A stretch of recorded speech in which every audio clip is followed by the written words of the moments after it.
हरे कृष्णा। वृंदावन की महिमा। हमारे भारत में जितने भी तीर्थ स्थान हैं उन सारे तीर्थों का जो राजा है वो है प्रयाग, इसलिए बोलते हैं प्रयागराज। तो नारद जी ने एक बारी जाके प्रयागराज जी से प्रश्न किया कि आप तो पूरे भारत के तीर्थों के, पूरे भारत की नदियों के, कुंडों के, सबके राजा हो और सारे तीर्थ आपको टैक्स देने के लिए भी आते हैं, लेकिन ये वृंदावन धाम तो कभी आपको टैक्स देने के लिए नहीं आया। तो प्रयागराज जी सोच में पड़ गए, अरे हाँ, अगर मैं राजा हूं तो वृंदावन मुझे टैक्स देने क्यों नहीं आया। और प्रयागराज जी पहुंचे भगवान कृष्ण के पास और बोले कि आपने मुझे कैसा राजा बनाया है, मुझे सारे तीर्थ तो टैक्स देने के लिए आते हैं, लेकिन आपका वृंदावन धाम तो कभी मुझे टैक्स देने आया नहीं। तो भगवान बोले, अरे प्रयागराज जी, मैंने आपको तीर्थों का राजा बनाया है, अपने घर का राजा नहीं बनाया। वृंदावन तो मेरा अपना घर है, जहाँ पे भगवान की बड़ी सुंदर सुंदर मधुर मधुर लीलाएं होती है, जहाँ पे भगवान ने अपनी जन्म लीला को प्रकट किया। और ये लीला धाम के अंदर और तीर्थ के अंदर एक अंतर है। धाम वो होता है जहाँ पे भगवान हमेशा सर्वदा रहते हैं, और तीर्थ वो होता है जहाँ पे भगवान गए और फिर वापस आ गए। हरिद्वार तीर्थ है, यानी कि भगवान गए वापस आ गए, लेकिन धाम वो है जहाँ पे भगवान हमेशा नित्य वास करते हैं। इसलिए वृंदावन के बारे में बताया गया है, वृंदावनम परित्यज्यम पादेकम न गच्छति, कि भगवान कृष्ण वृंदावन को छोड़ के एक कदम भी वृंदावन के कभी बाहर नहीं जाते। भगवान कल भी, आज भी और आने वाले कल में भी हमेशा ही वृंदावन में रहेंगे। तो ये वृंदावन धाम है। इसी वृंदावन धाम की आगे बड़ी सुंदर महिमा बताते हैं मथुरा महात्म्य के अंदर श्रील रूप गोस्वामी। जितनी भी पुरियां हैं, हमारी 7 पुरी बताई गई है शास्त्रों में, जो कि मोक्ष प्रदायिनी है, जो मोक्ष। ये 7 पुरियां हैं अयोध्या, मथुरा, माया, काशी, कांची, अवंती और द्वारावती, यानी कि द्वारका। तो मथुरा महात्म्य के अंदर कह रहे हैं रूप गोस्वामी जी कि अवंती, तुम अपने हाथों में पिकदानी लेकर प्रस्तुत हो जाओ। हे मायापुरी, यानी कि हे हरिद्वार, तुम चामर व्यंजन करने के लिए प्रस्तुत हो जाओ। और हे कांची, तुम अपने हाथों में छत्र को धारण कर लो। और काशी, तुम अपने हाथों में पादुका को ग्रहण कर लो। और अयोध्या, तुम और डरो मत। और द्वारके, आज तुम स्तव स्तुति मत करो, क्योंकि तुम्हारी जो किंकरियों से प्रसन्न होकर ये मथुरा देवी आज महाराज अधिराज श्री कृष्ण की राजमहिषी हुई है।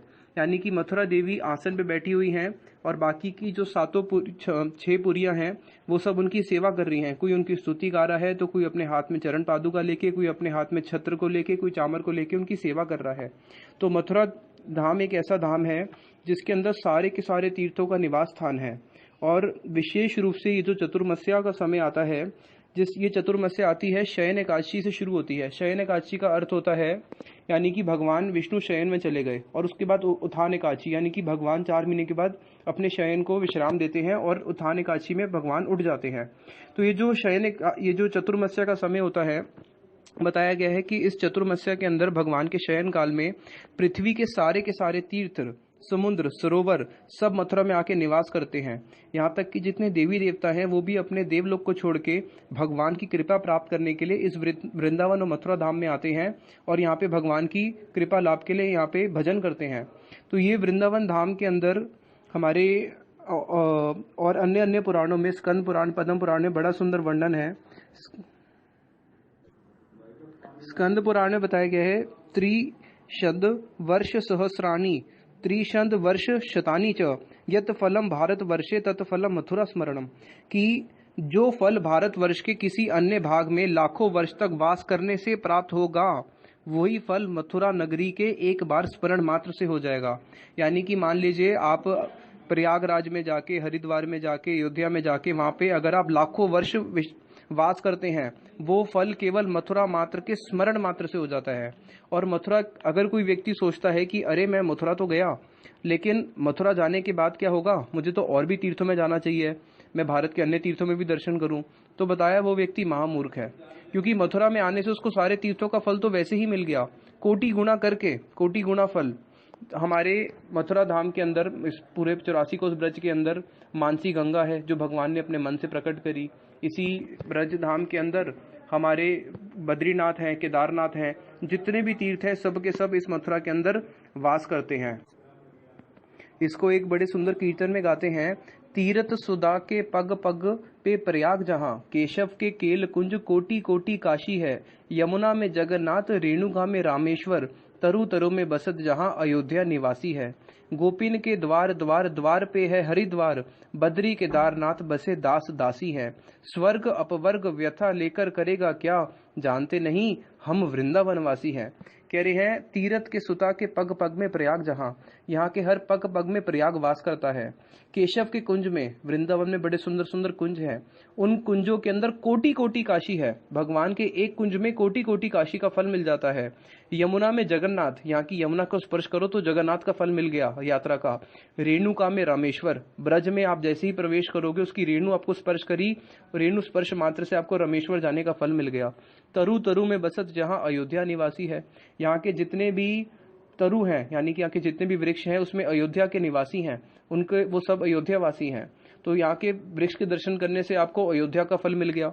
गोपिन के द्वार द्वार द्वार पे है हरिद्वार, यहाँ पे गोपियों के जो ब्रजवासी गोपियां हैं उनके घर घर पे द्वार द्वार पे ही हरिद्वार है।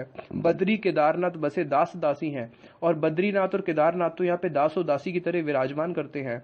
तो हमें स्वर्ग और अपवर्ग को क्या करना है लेके, तुम जानते नहीं कि हम तो वृंदावनवासी हैं।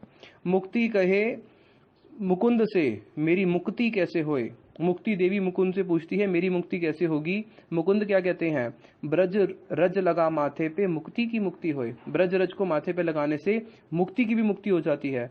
तो ये वृंदावन धाम ऐसा है जो मुक्ति को भी मुक्ति प्रदान करने वाला है।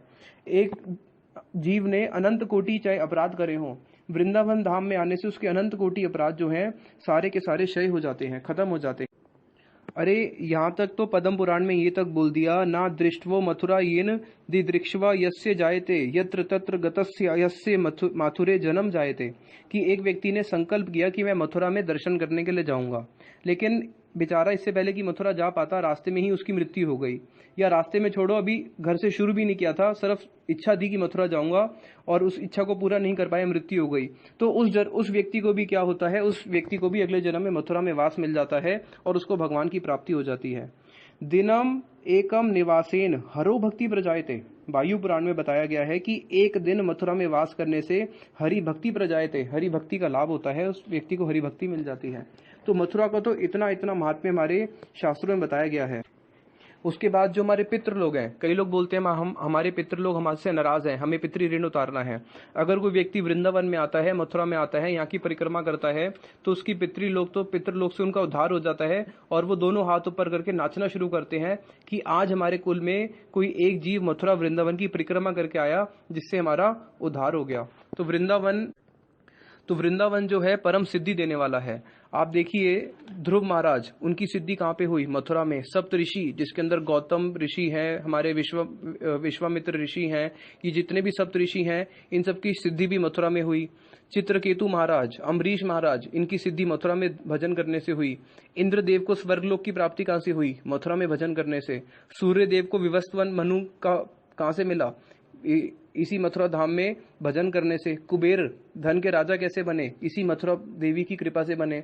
तो ये जो यहाँ तक कि रावण ने भी जो तपस्या करी थी, ब्रह्मा जी को संतुष्ट किया था, वो भी उसने मथुरा धाम की कृपा से करी थी। तो मथुरा धाम में कोई भी व्यक्ति अगर भजन करता है तो उसको बहुत ही जल्दी सिद्धि प्राप्त होती है। इस वृंदावन के अंदर यत्र तत्र सर्वत्र बेली के, जूही के, चमेली के, चंपक के, कदम्ब के आदि षड ऋतुओं के जितने भी विविध प्रकार के पुष्प हैं सब विकसित हो जाते हैं और उनके सौरभ दूर दूर तक भौरों को मधुपान करने के लिए आमंत्रित करता है और झुंड के झुंड भंवरे इस पुष्प का मधु पान करके प्रमत्त होकर गुंजार करने लगते हैं। तो यहाँ की जो यमुना है, यहाँ की बड़ी ही सुंदर, यहाँ पे यमुना जी का जल है।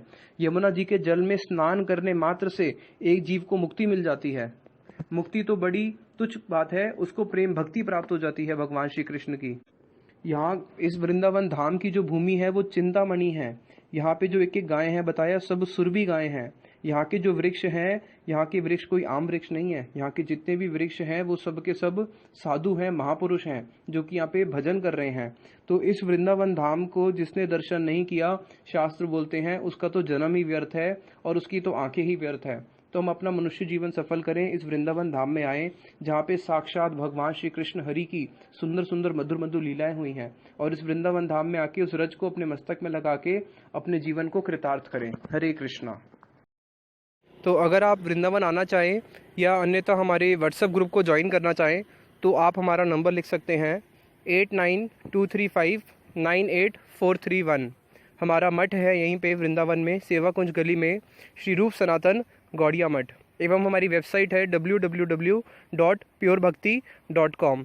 आप वृंदावन में दर्शन करना चाहें तो आप हमें संपर्क कीजिए। हरे कृष्ण। और सारे तीर्थ आपको टैक्स देने के लिए भी आते हैं, लेकिन